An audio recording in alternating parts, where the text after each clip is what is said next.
Hey everybody, this is Dianne. Welcome to Biters. And this is Marnell, and I'm totally going to spoil both Game of Thrones and Endgame for all of you. No, you are not! I saw both of them. That's what I was doing this weekend instead of doing my Walking Dead homework. I, as we've probably discussed before, don't watch Game of Thrones, although I think I might be giving in slowly. And I'm going to go try to see Endgame tomorrow. So good. I know. Did you see that Brian said it, replaced Star Wars in his top movie bracket? I know, and I'm still it was a really good movie, don't get me wrong, but are you sure? This has been your favorite movie your entire life, and you're changing it now? Look, I read an article that said that a woman was hospitalized because she was hysterically crying over Endgame. Oh my god! Oh my god, that's so funny. I sat between two guys and I did hear sniffles, so. Oh. Yep. Yeah, I need to make sure I take some Kleenex tomorrow. Oh man, and a catheter or something, because it is 3 hours long. Oh, yeah. Endgame was amazing, and Game of Thrones Battle of Winterfell, I saw them both on Sunday, and immediately passed out from just emotional trauma. I was going to ask you if you were emotionally exhausted. I was. That, and it was way past my bedtime, and I had taken a sleeping pill, so. But yeah, it's going to be way past my bedtime by the time I get home tomorrow, but. And so maybe that is why, I was a little underwhelmed at this homework assignment, because I just, coming down off of Game of Thrones and Avengers, just. Yeah, this was a tough one to nail down. Well, I've got to say, I kind of struggled with the feeling that this episode didn't really hold up. Yeah, so this is season 3, episode 1, Seeds. Seed. Yes, Singular. seed. Yeah. And it corresponds with, what did we say? Volume 4, The Heart's Desire.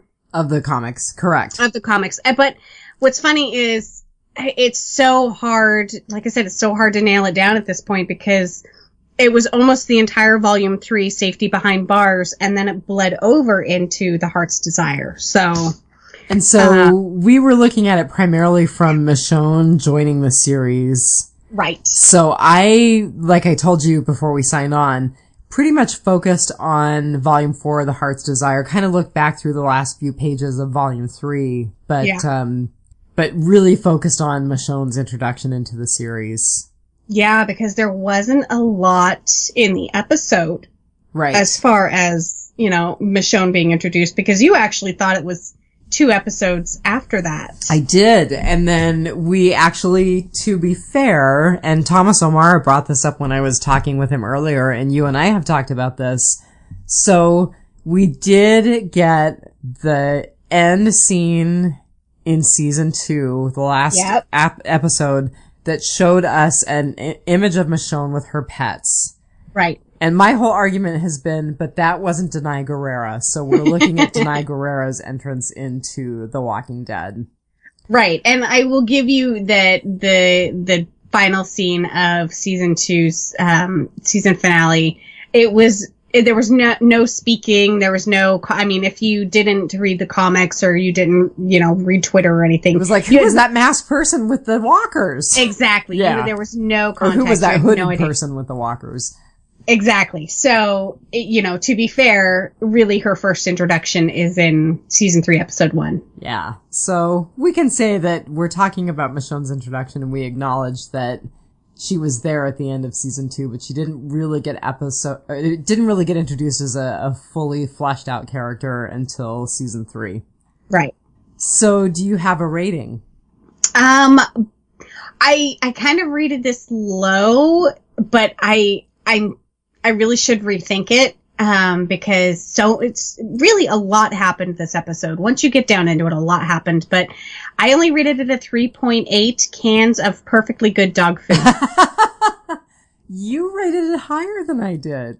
Really? I actually rated it 3.5 out of 5 painfully skinny owls plucked for supper. Oh. That was a painfully skinny bird. That poor bird. Yeah, I think they each got a mouthful of feathers, and that was about it. So the original air date of this episode was October 14th, 2012. Wow. The numbers for this episode were pretty amazing. So it actually broke records at the time. It was the most watched scripted drama telecast on basic cable. It was the most watched episode of the series up to that date. And it had 1.9 million live plus same day views. Only 1.9? Or, I'm sorry, 10.9. I misread. 10.9. Gosh. I was like... Here I'm like building up. Oh gosh, it broke all these records. 1.9. 10.9. That's current season numbers. It was actually up 33.4% in viewership from the season 2 premiere. Well, I mean, once everybody figured out who Michonne was, who the hooded lady was in the season finale, I'm sure that got a few more viewers on Live Plus 3. And I really do feel like season 3 is kind of where they really caught their stride in terms of viewership. Yeah, that's true. But yeah, so it had some pretty amazing numbers and still really incredible numbers by today's standards. And look how low we rated the episode. Right. Good point. Oh, that's so funny. So, real quickly, we've talked about both of these guys before. The writer was Glenn Mazzara, who was the showrunner at the time. Just a reminder, and you mentioned both of these the last time we talked because he was the writer on the last episode of Walking Dead that we talked about. He has upcoming work in Sin City, the TV series, and upcoming work for Dark Tower, the TV series. I'm so excited about those two. I probably need to watch Sin City, the movie. I actually need to finally watch it. And I have to admit, I have never read the Dark Tower books. I haven't read them, but there was the movie that came out recently that was super interesting. Mm-hmm. I heard the movie was good. Yeah. I am desperately seeking something good to read again, so maybe I'll look for one of those. Our director was Ernest R. Dickerson. We've talked about him before. He has directed 11 episodes of Walking Dead, including one of my favorites, Coda. He has lots of interesting work, including Bosch, which is an Amazon Prime series, Dexter, the TV series Under the Dome, The Wire, Weeds, ER. He's even got a Law and Order episode. Of course he does. And The Purge, the TV series. Which I have not watched. You have, right? Yes. Okay. I love just about everything Purge related. Of course you do, because it's dark and morbid and gruesome. It is. I love it. It's man's inhumanity to man. Oh my god. Okay, so speaking of man's inhumanity to man, I'm going to take us down a rabbit hole. So I've started slowly watching Deadwood. Me too. It's great. It is. We're just a little late to the party. But I think maybe by the time that we are done, the movie will be out because it comes out next month. I don't think I'm going to be done that quickly. Oh. I'm slowly watching Deadwood. But the thing that has been a really cool realization is that not only was Garrett Dillahunt in Deadwood, not only was Kim Dickens in Deadwood, but the guy who plays Mr. Utter is the guy who played Jeremiah Otto. Oh, yes. So there's actually quite a bit of crossover between Fear and Deadwood. Huh. Yeah. Interesting. Do you know what episode you're on? I'm on episode 3, so I really am very slowly watching it. Yeah. Yeah, okay. I'm still in season 1, but something happens recently in the episode that we just watched, and I was like, wow, this is super dark. Well, so I have fallen in love with Ian McShane as Mr. Wednesday in American Gods, and I have to say, he is an evil, horrible person in Deadwood. Let's just say those pigs in Deadwood are really well fed. Right. Mm-hmm. Don't eat the pork in Deadwood. No kidding. Gross. No. Yeah. And see, I'm a Timothy Oliphant fan. I just love the man, so that's... it's so funny to see him so young because I know him from Santa Clarita Diet and he looks so different. Which is in its final season. Did you see that? Yeah, I saw that they canceled it, which is too bad. I admit I'm probably part of the problem. I'm one of those people who dropped off about a season and a half in. Netflix, though. Yeah. They always like to cancel stuff. They definitely are on a canceled tear. Yeah. That's okay. Yep. Everybody's going to jump ship and go to Disney Plus, and Netflix won't have any subscribers left. Unless they keep up Dead Summer. Or Black Summer. Black Summer. Yes. Black Summer and, any shows like it. Because Black Summer was amazing. Which leads us right into our featured cast member. It does. So we couldn't really decide on anybody to do from Walking Dead because we've kind of talked extensively about the people who were in the early seasons. We did. And I kind of wanted to do Nick or Axel, but they didn't have a huge character arc in the show, and they're, as actors, they haven't really done anything that I am really big on, so we're still really passionate about Black Summer, so Justin Chu Carey. AKA Spears. AKA not Spears. Right. So, he was born in Oakland, raised in Berkeley, and graduated from high school in Berkeley. And it sounds like his roots are really in California. He's really kept his roots in California. Yeah.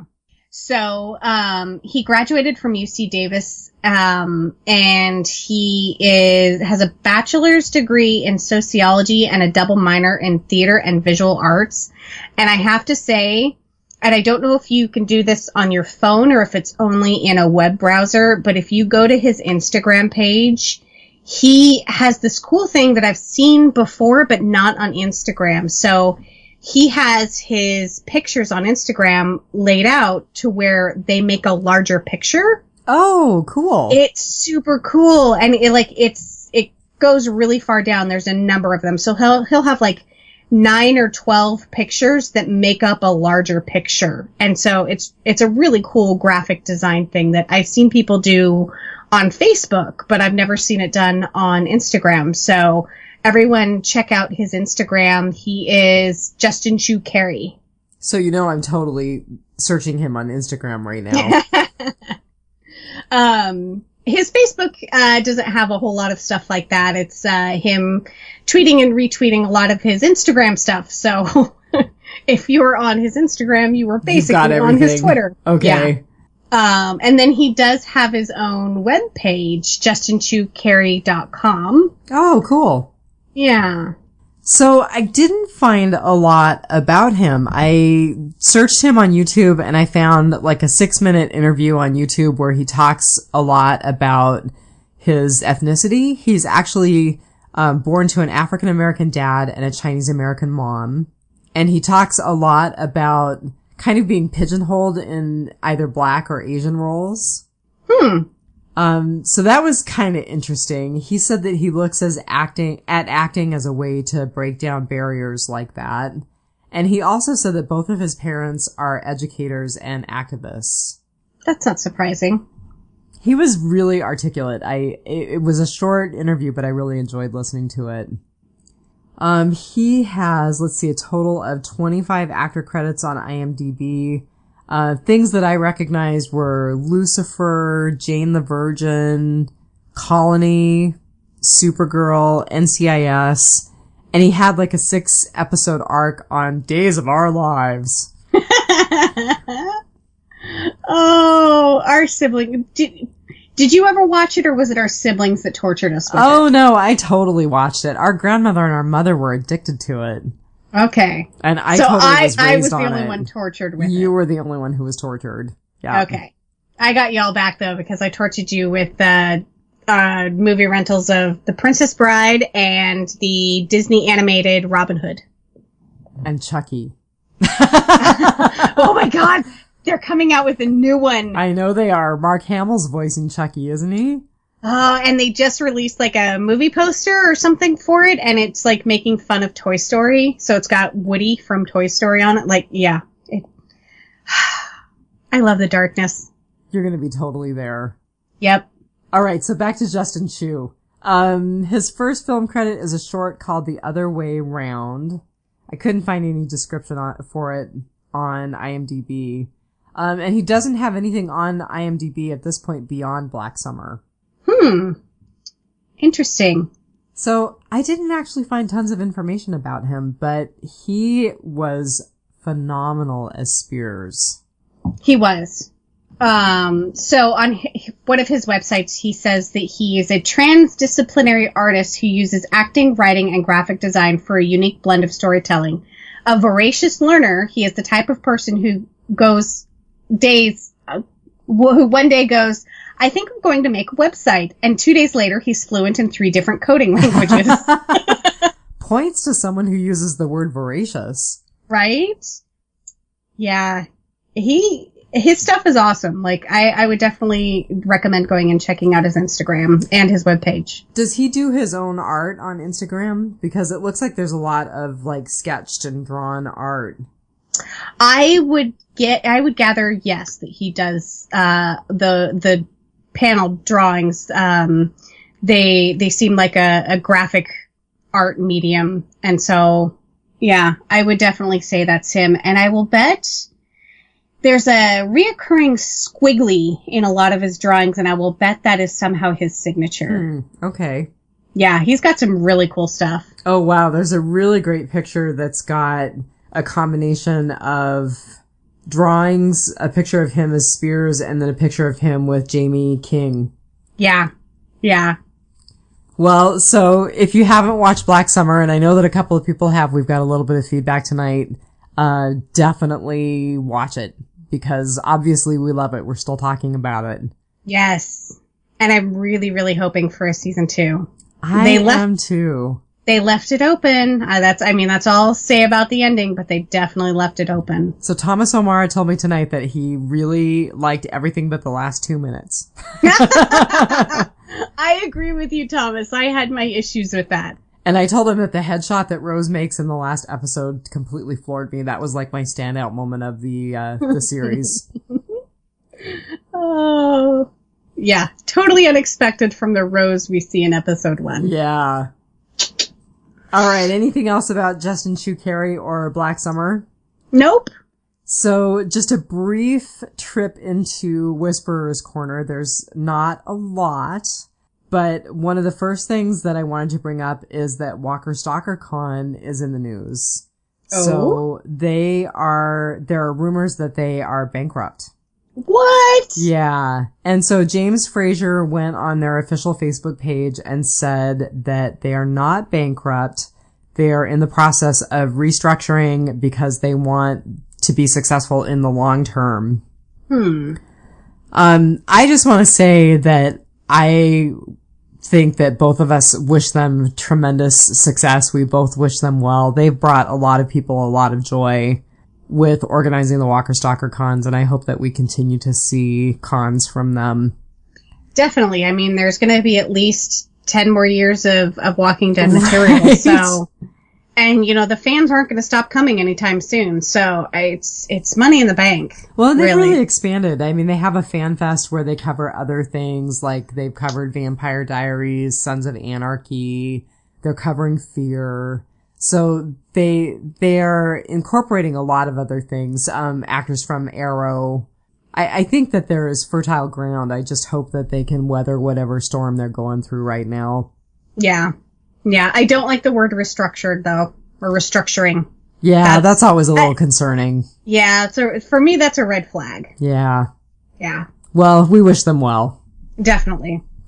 Let's see, what else? Angela Kang is teasing, quote, a lot of very cool, meaty stories for Michonne as Denai Guerrera makes her exit from the series. She's teasing another Michonne-led episode like Scars. Okay. A little late, but okay. Right. I mean, here we are in season 3 talking about, like, Michonne's just joining the show, and now we're talking about her exit. Yeah. Michonne, or Denai Guerrera rather, did have an interview that I looked at, and she has very high praise for her Walking Dead castmates. She calls them a, quote, really beautiful family. She is in the process of adapting a novel called Americana, spelled with an H at the end, for TV, and it sounds like Lupita Nyong'o, who was her castmate in Black Panther, is going to be in the series. And she says that she's been in contact regularly with Scott Gimple for kind of advice on how to head up a writer's room.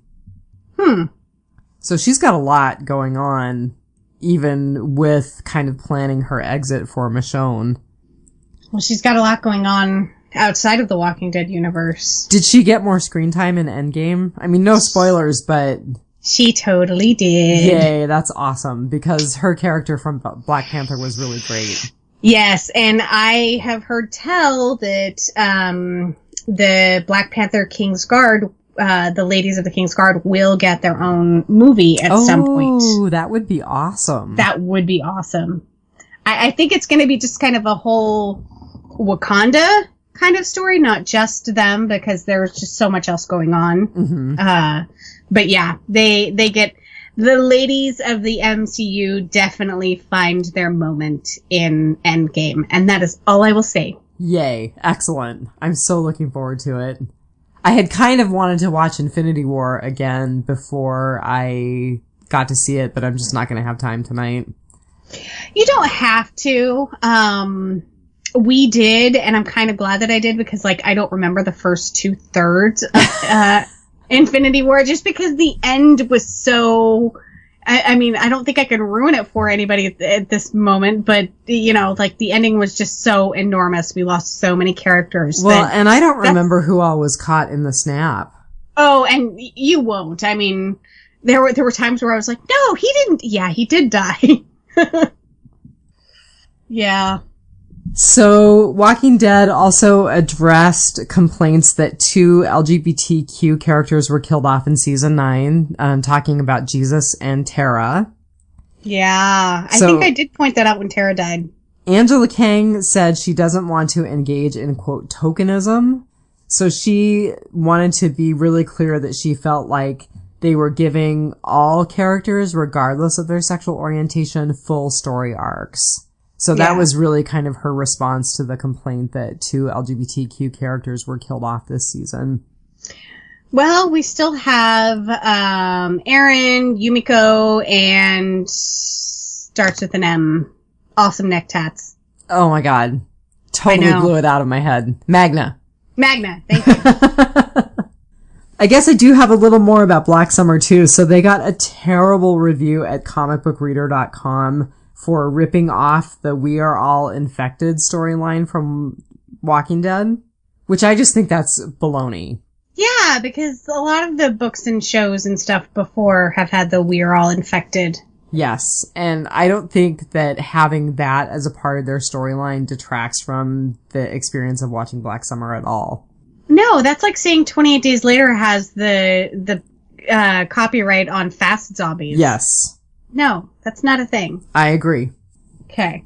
The other thing that I read about Black Summer was that Jamie King disclosed in an interview that I looked at that she actually didn't get to rap and say goodbye to any of the other actors or any of the cast or crew, because she so severely injured her hand in shooting the last episode that she was basically told, look, you've got 9 hours to get to a hospital or you're going to lose your hand. Oh my goodness. Right? Oh. Now I want to go back and watch the last episode and kind of see where it happened. Me too. But I need to go back and watch anyway. Spoiler alert, her hand is intact. And it looks fine on the interviews that we watched. Right, it did. Yeah. It looked fine.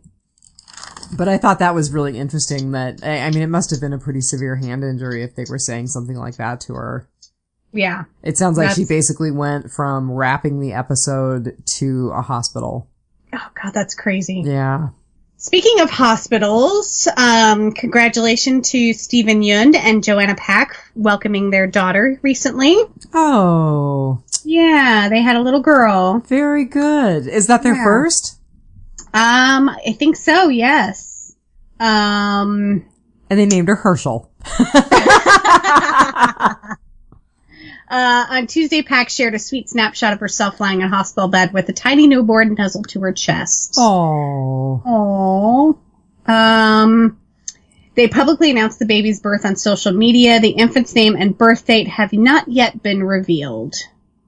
Aww. For a two-legged baby, it's adorable. I was just going to say, I clicked on some clickbait about the actors who were thrilled that they were on Walking Dead and the actors who regretted being on Walking Dead, and this article listed Steven Yeun as being one of the actors who regretted being on The Walking Dead, which I don't get that feeling from him at all. No. I just get the feeling that he's like done, that was a place in his life that was really good and he got great experience and he's moving on.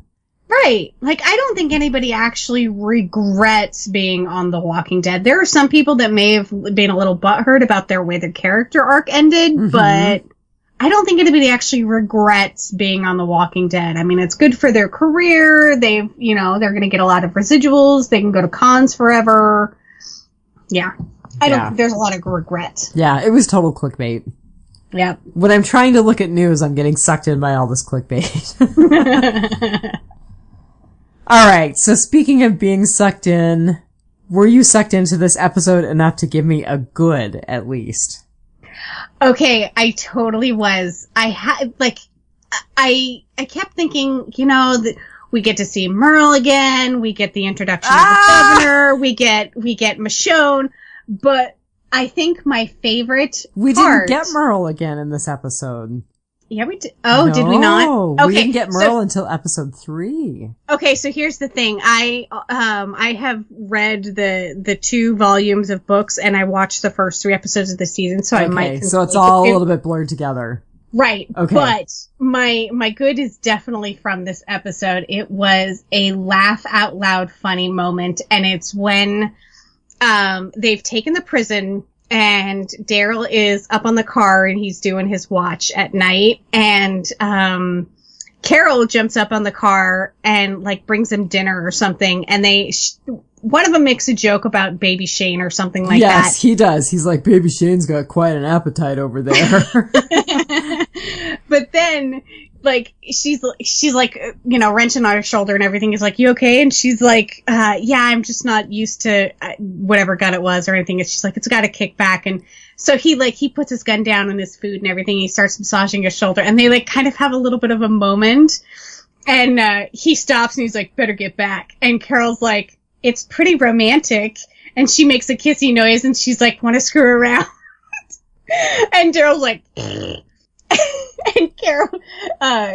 Daryl's like, he's getting off the car and he's like, I'll go down first. And Carol's like, even better. Daryl's like, stop. Right? I never caught that until this watch. And I was like, oh my God, I can't believe they just said that. I watched that 4 more times because I was like, no wonder why we all shipped them from the beginning. Right? We totally got sucked into shipping them. Oh my God, that was the funniest thing. Yeah. I forgot that Carol had such a good personality.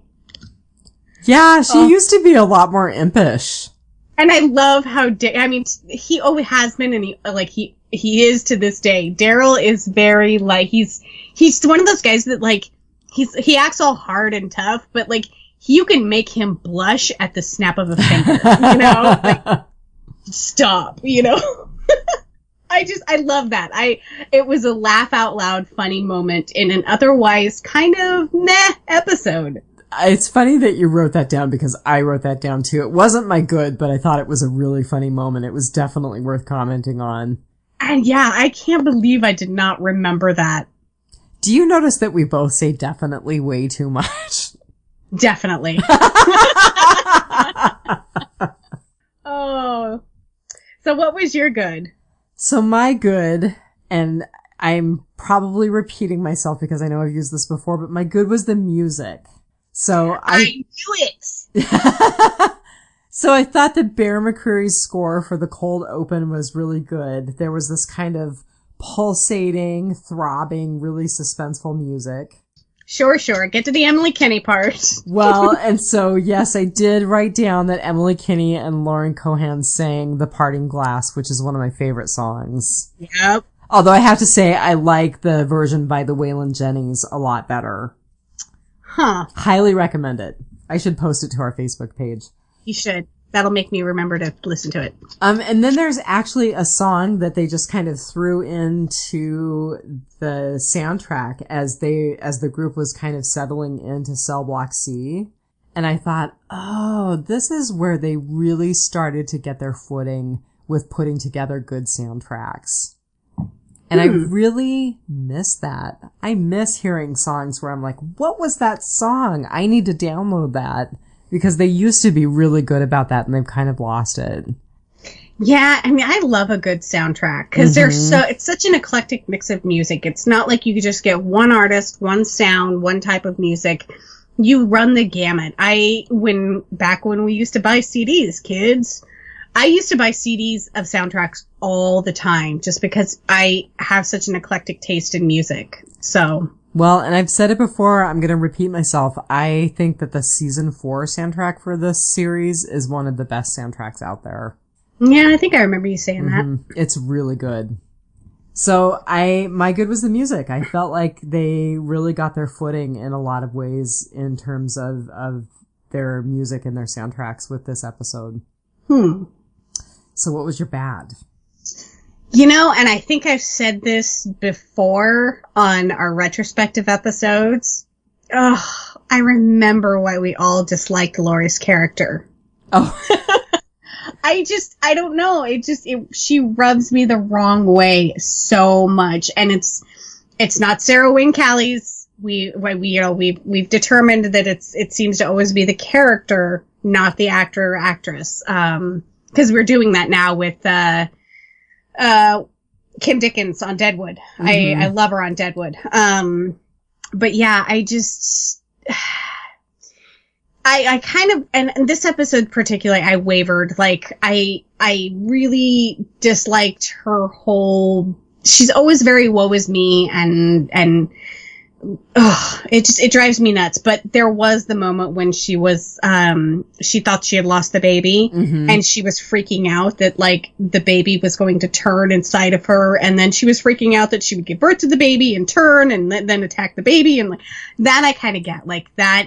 That kind of soothed me. And then that's a legit fear, you know, for a pregnant woman in the zombie apocalypse or, you know, just a pregnant woman in the apocalypse, you know, that you'll die during childbirth, your child's gonna die and things like that. But, yeah, I really disliked Laurie's character. And I still do. They really wrote her to not be a likable character.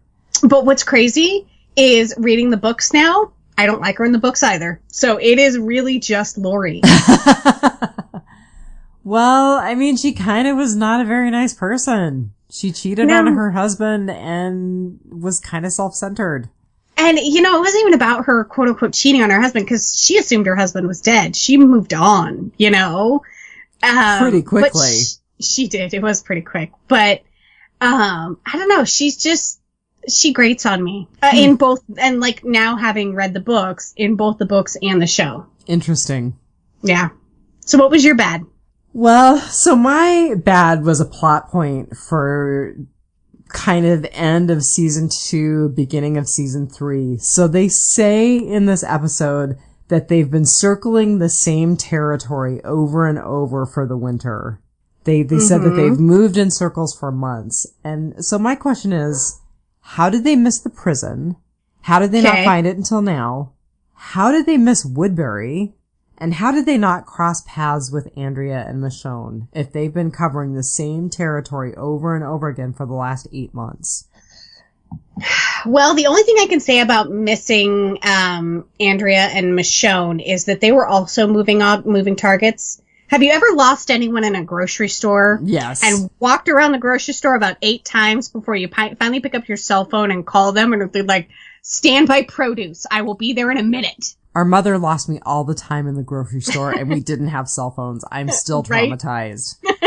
And I was the one that hid from everyone in the stores. If you're ever looking for your bratty little kid, they're probably up inside the clothing racks because there's a little bar you can stand on, just FYI. Oh my God, that's hilarious. No, but, and like, I'm so, like, until I had my LASIK and before I started wearing my glasses regularly, I was so blind that I would have to remember what color the person I was with is wearing and then look for that color. No, but Lori and Andrea and Michonne were a moving target. So them I get, but I don't understand why they didn't get to Woodbury. And the prisons, if you've ever lived anywhere near a prison, there are signs everywhere telling you that you are near a prison and not to pick up hitchhikers. Right. That's a very good point. I mean, unless all of those signs had blown down in the first couple of years of the zombie apocalypse, that prison was going to be very apparent from the road. So yeah, I don't get that either. Yeah, I kind of feel like it was a weak point for the plot. Yeah, definitely. Definitely! So what was your ugly? My ugly was we spent so little time with the inmates. So it was a bad ugly. It was kind of a bad ugly because now having read the books, there were some major story arcs with the inmates. And and you were talking about how Axel didn't have a big arc in the TV show, and he didn't have much of one, although Lou Temple has been to several Walker Stalkers. But he did have quite an arc in the comic book. In books. Yeah, he did. And I really wanted to see more of Nick from the show. He wasn't in the books. The character Nick wasn't. Which one was Nick? He was the guy that had the gun. Oh, so like the really bad kind of Hispanic guy. Yeah. Okay. So he is a parallel, I think, to Dexter in the comic books. Yes. Because Dexter was kind of the leader of the prisoners in the comic books. Right. And Rick ends up, spoiler alert, killing them both. Right. Exactly. And for kind of the same reasons. In that they posed a threat to the group. And I really would have liked to seen that drawn out a little bit into more of the episodes of the show. I really, and there was a couple of really kind of seemingly good guys. And I mean, you don't know what they went to prison for. I mean, it could have been embezzlement or tax fraud or something like that. It doesn't have to be murder or armed robbery or anything. Like, you don't know. Well, so I definitely want to talk more, about, arcs that we missed with the prisoners, because there's a big arc, which I think you've probably gotten to, that we could talk about more when we talk about the comics. Yeah, so that was just my bad, is, I thought the characters, the inmates were too short-lived, I mean, a third of an episode when they were in an entire volume of books. Well, and they do get a little bit more in upcoming episodes, but they do not get nearly the time that they got in the books. Right. So what was your bad? Well, my ugly, rather, was was a good ugly, and it was Herschel's leg.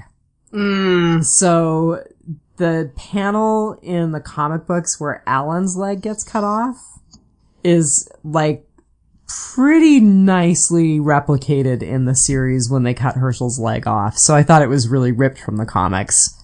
Yeah, and I vaguely remember that being a big talking point when this episode happened in real time. It was gruesome. It was, and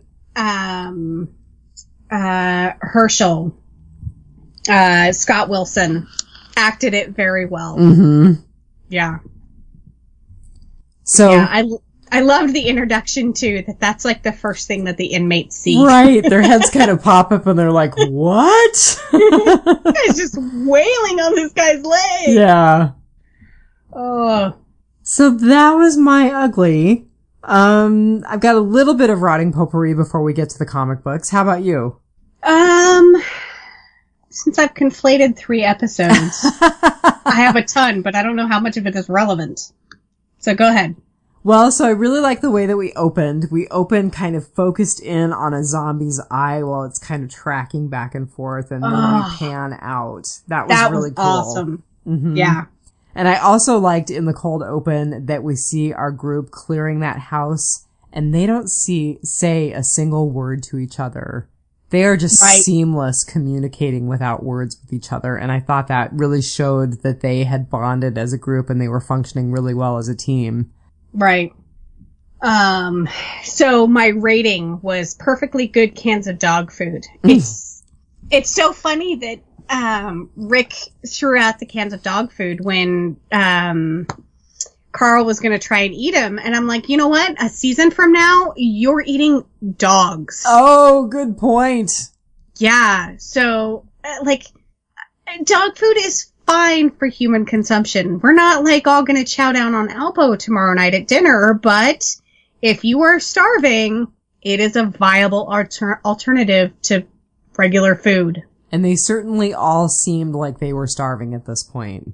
Yeah. I mean, there was a point in time where I was pretty sure that Alaska Airlines was just opening up chunky dog food and putting it on a tray. Oh my god, that's so funny.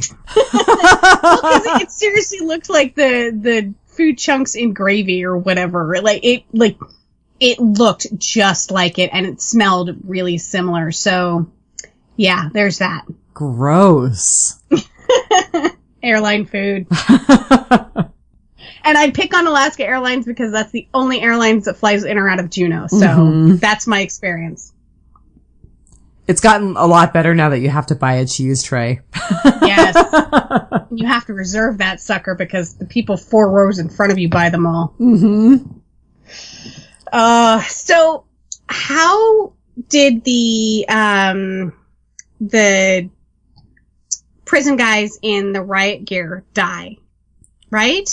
None of that, they were all still packed in their gear, and we couldn't penetrate them with arrows or knives or anything, so... and we really don't see anybody who looked like they'd gotten bitten.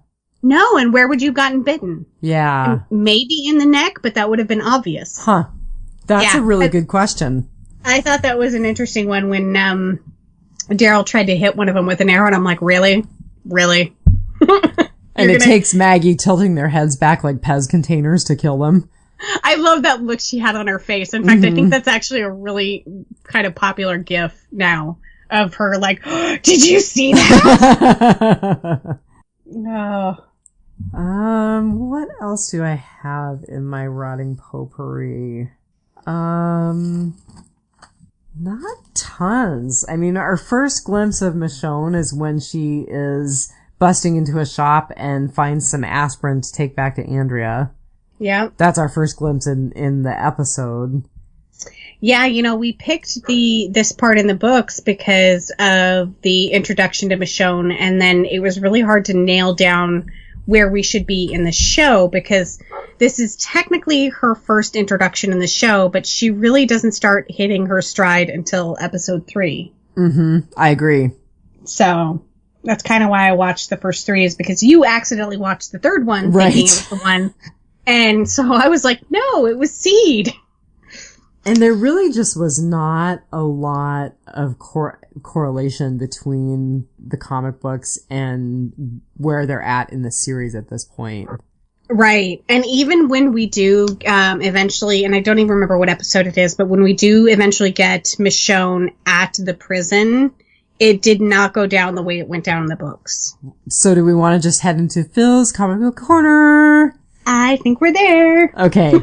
So Michonne first appears in issue 19, which is in the volume Heart's Desire, which is volume 4. Mm-hmm. So it opens up with her kind of walking along a road with her pets. Right.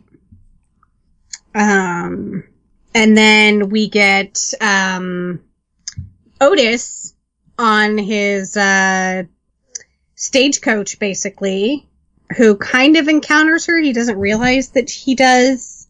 Right, so Otis is still alive. So we're talking Otis from season 2. Yep, the one that Shane kneecapped to get away. And now we're kind of in season 3 of the television show, and Otis is still alive in the comic books that loosely correspond. Yeah. It was hard kind of sorting it all out. Yeah, definitely. And so at this point, we still have a lot of the prisoners alive, and we've we quickly go into dispatching ourselves of them and a ton of walkers that are in the yard. And this is where Rick kills Dexter, right? Right. Okay. Who is the leader of the prisoners. Yep. And Dexter had purposely not shown Rick the armory that was in the prison, and Rick's kind of like, where did you get a gun? And they start shooting walkers in the yard, and oops, Dexter gets hit in the head. But then Otis is coming back to the prison, and he gets pinned up against the fence because everyone's dealing with the walkers and Dexter, and Michonne winds up saving Otis. And in the series, and I don't remember what episode in the series she comes to the prison, but she actually comes to the prison after Lori has given birth and died because she brings formula to the prison. Yep, I remember that. She walks up to the fence with a like a little shopping basket full of formula. Yep. Because she came across one of our other characters on a formula run, and I can't remember who it was. I want to say it was Carl, but I don't think that's a good memory. I don't think that's an accurate memory. You know, I want to say it was Carl also, but it was Carl and somebody else, and for some reason they had to drop the basket of formula, and so she doesn't go and get formula, she just actually picks up the basket and follows them back. Yeah. Yeah. Yeah. But, so her introduction to the prison is very different. There's absolutely no arc of her and Andrea together in the comic book like there is in the series. Right. Which, I mean, that is like a big build-up for how we get Michonne and how we get to know Michonne and the whole story of her and Andrea being in Woodbury. And we're not even at any of the stuff where in the comic books, where she gets to Woodbury yet. No, Andrea's in the prison, making clothes. Right. And we're not even remotely close to Michonne being to Woodbury yet. No.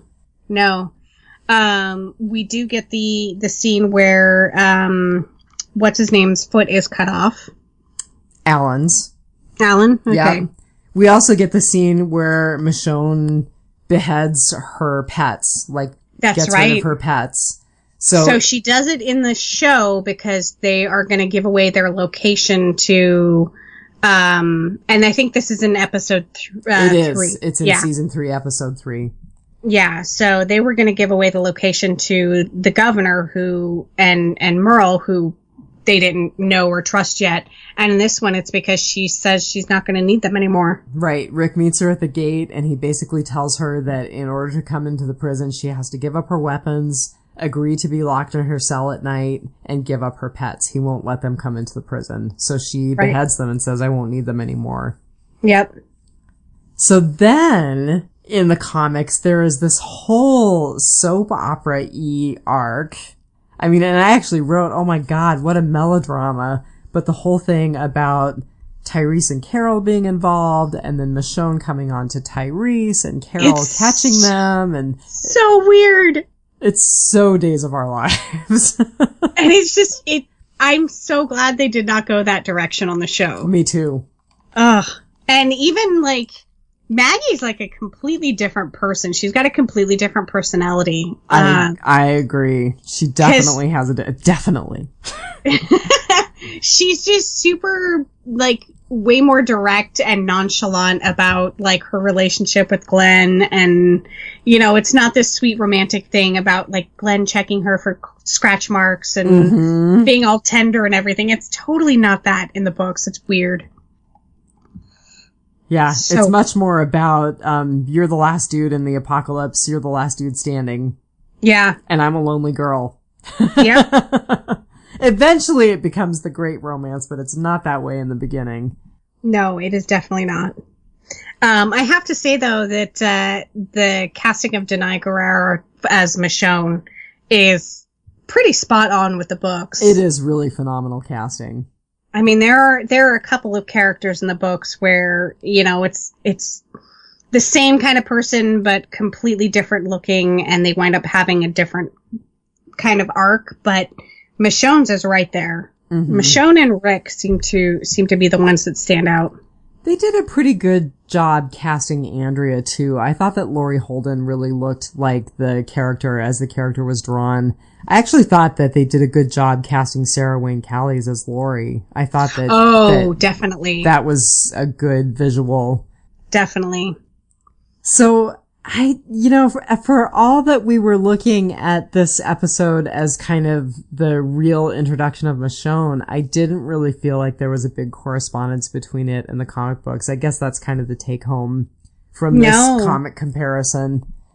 One of the things that I wanted to bring up, since we're in comic spoiler territory, is we never got the arc of the murderer in the prison being a killer of our survivors. Have you gotten to that yet in the comic? I must not have. So is that we did have that in the show because people were getting sick? No. So one of the criminals, Thomas. Oh, yeah. See, it's because we didn't have the criminal. We didn't have the convicts around for too long. So in the book, Herschel has like 3 daughters and I want to say 1 son, and they're all at the prison with him. And one of the inmates kills his 2 little daughters. Oh, and then okay. And mutilates Andrea. Ugh. And we do not get that at all in the television series. You're right, because the criminals who were left alive in the prison kind of have a pretty short arc. Well, and I kind of wonder if maybe they had a short arc because Herschel didn't have the 2 little girls. I mean, he had... Maggie. He had Maggie and Beth. And Beth, but they were going to have a longer character arc anyway, and they were much older than the 2 little Herschel's. girls. Right. Yeah. And also, that might be just a little dark for a show that kills a kid in the first episode. Well, they could have made a killer kill adults from our group instead, but they just kind of skipped that whole story arc for the prisoners, and it was an interesting story arc. It was good. Right. And I'm noticing that we still have Dale. Mm-hmm. Who of course died back on the farm. Yeah, we have Dale fairly long into the comic books compared to where he was at in the television series. And we have Tyrese earlier than we get Tyrese in the television series, and there is no Sasha. Oh, wow. Looks like at the end of Volume 4, we've already got Crops at the prison, which we are so not there on the show. Yeah, Farmer Rick hasn't emerged yet. Nope. No. But it's funny, at the very, very end, one of the last panels is Rick saying, "We are the Walking Dead," which I don't think we got that until like season 5. Correct. When we didn't get hurricane. It until just before Aaron found them. And yes, they went through that really severe storm. Yep. Wow. So I can't believe how much the books and the show diverge. I mean, they conflate a lot of things in a lot of different places, and there's some things that take the place of other things, but really it's same universe, but totally different subject matter. Yeah, I mean, they do use all of the source material, and we get a number of the stories, but we get them in very different forms. Right. So, and I do have to say, one of the things that I said before was that it was a quick, easy read. It didn't have a lot of meat to it. The books weren't as fleshed out as the series. I have to say, as it goes on, the books definitely do get a little more in depth. Oh, I'm glad that you're liking the books more. Yeah. So Volume 1, Days Gone By, it really, and I don't mean this in a bad way, but it was very simple. It didn't have, didn't have a lot of the weight that the rest of the books had. It was a little more spare. Right. That's a good word for it. The last time that we did a comic comparison, it was relatively easy. I found it really hard to do a comic comparison this time. And I kind of wonder going forward if that's just the way that it goes, is the longer and longer time we have on the show and that we have the books, that the more and more it gets mixed and muddled and dropped and new things happen. I mean, you know, we always say that there's not even a Daryl in the books, and he's such a huge character on the show. It definitely gets more muddled. There's an episode that really stands out in my mind from season 6, I want to say, and it's the episode where Jesse and Ron and Sam get killed. And that is very much taken from the comics. So I think if we were to do a comic comparison, we would see a lot of similarity there. But again, you're right. Going forward, as we get deeper and deeper into the television series and deeper into the comic books, teasing out where exactly the storylines diverged and where the stories show up, it gets harder and harder. Yeah. Thank God for the Google. Thank God for Wiki. Well, anything else you want to say about the comics before we wrap it up for the night? I don't think so. So I had a little bit of feedback. Victoria Morris said that she really loved Black Summer, that she finished the season, Sunday, and just loved it. Excellent. We had a nice comment from Pedro, which I hope I can find now. I'm going to go back to our page talking about Black Summer. Let's see. Okay, somebody liked my photo of me dressed as Negan. Yeah, it was a new like listener, I think. From like 2 years ago, so it popped up, and I'm like, wait, what? Yeah. So weird. Let's see. So Dianne LaSorsa was talking about Black Summer, and she said, I'm on the 6th episode. All I keep thinking is rule number 1 of the zombie apocalypse. Cardio. The faster you run, the farther away the zombie is. Pretty good. We'll finish it. Then Pedro says, and this is a big spoiler, so if you don't want to hear the spoiler, then skip for about a minute. He says, I really enjoyed the podcast and the show. I'm glad you enjoyed the show. I suggested podcasting. There was really only one thing I didn't care for, the fast zombies. I prefer the slow zombies, but it didn't take away from enjoying the show. Here's the spoiler. I think Rose killed Velez mostly because he was slowing them down, but also because she didn't want to leave him to be devoured by the zombies and turning. In the words from Z Nation, she gave him mercy. I like that. I will accept that. She gave him mercy, but dang, that was cold. Yeah. It was so quick that it was just like, nope, slowing us down. Bang. I do think that she did it as an act of mercy. I do think that she thought that there was no way that he was going to survive and she was saving him from being devoured by zombies. But that is the absolute shocker for me in terms of the series. Yeah. But definitely, like, save the last bullet for yourself. Or, like, if you see me going down, then there's no hope for me. Definitely don't let me get eaten and turn. Like, because I'm going to be that walker that builds up. I'm going to be that last walker that builds up on the fence because you didn't poke us in the head like you should have. And you let us build up on the fence, and I'm going to mow that fence down, and I'm going to bite you. That was another thing about this episode. I was like, oh yeah, we're back to we don't know how to deal with zombies building up on a fence. I'm going to give them a little bit of credit just because I do think that they're still fairly early on in the zombies building up on the fence thing. By season 4, they should have it figured out. They've been in the prison with the fences for the prison for quite a while. And instead of like going in somewhere and searching out zombies, you just stand at the door and go clang, clang, clang, and bring them into you and bottleneck them. Yeah. I don't have the cardio thing down for the zombie apocalypse, but I'm smart enough not to have to run most of the time. I did for a while, and now I'm dreadfully out of shape again. No, once my inhaler runs dry in the zombie apocalypse, I am dead meat.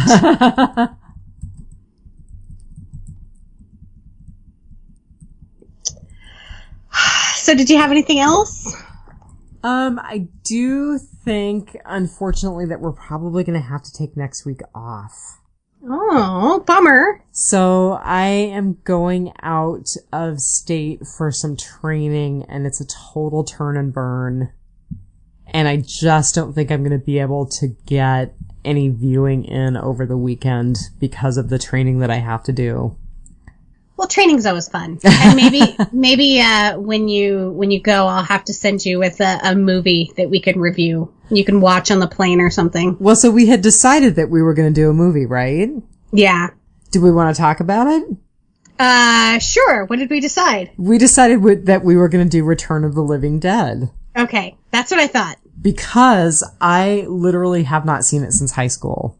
I don't think that I have probably seen it in at least a decade and probably never not on cable. Yeah, I probably shouldn't admit this out loud, but we're talking like 30 years. Oh, it's so bad that I can remember 30 years ago. It feels like yesterday. Right? I am probably still listening to most of the same music. Me too.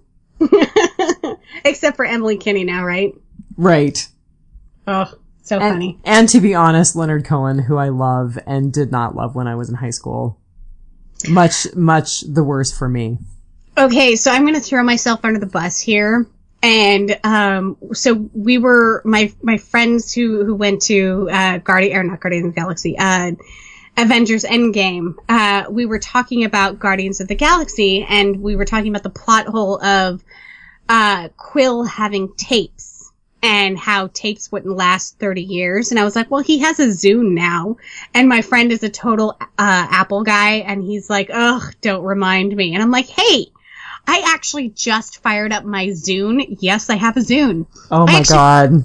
I fired up my Zune like a week ago because there was a song that I remembered that I liked, but for the life of me, I could not remember the name of the song or the artist, and I knew that it was on my Zune. So I charged my Zune that I haven't plugged in like 5 years. I charged it, went on there. It was still on there. The Zune still works. It's great.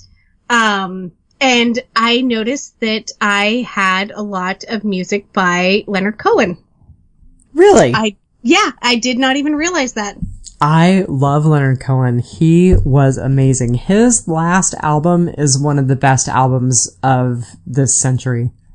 I actually couldn't even tell you what songs or albums were on there, but I noticed that I had him on there, and I was like, huh, that's funny. I know that Dianne talks about him, and apparently I like him too. And Zunes are forever. Oh my gosh. So my other half he's like, I can't believe you threw me under the bus about the 28 Days Later thing. Oh! So I have to throw myself under the bus about and admit having a Zune. And still being able to use it and still using it. That's pretty impressive. I mean, mostly I listen to my phone now, but now that I have it, my Zune charged and everything, and I know that there's still viable music on there, I might listen to it a little bit more. Very cool. Well, you'll have to listen to some Leonard Cohen and let me know what you think. I will. You'll have to try and remember to post not the Emily Kinney song, the one by... Oh, the Waylon Jennings. Yep. Yeah, I will do that. I'm going to write myself a note right now. Because I never remember to post anything that I say I'm going to post. I'll remember to do it because I wrote myself a note. All right, so we are going to skip 1 week. We will be back, so that will make it... I'm looking at my phone to get a date here. So we are going to miss the 7th of May. We'll be back on the 14th of May. And we will return with the Return of the Living Dead. How appropriate. Yes, and then we're basically 2 weeks away from Good Omens and from the season premiere of Fear. We've set ourselves up. And I heard from Phil tonight, and he and Lilith are going to start the retrospective of Angel, and he's invited us to come on for that. Yay! So we're going to have a busy summer. We definitely will. That's awesome. And props to Phil real quick before we wrap up. He is going to edit and post this episode for us because Rob is vacationing in the UK with his family. And it looks like an amazing time. It does. Yep. All right, everybody. We have a lot of work to do, so we are taking a week break. But until then, just remember, take it one dead day at a time. All right, everybody. Have a good week. Have a good week. Bye. Bye.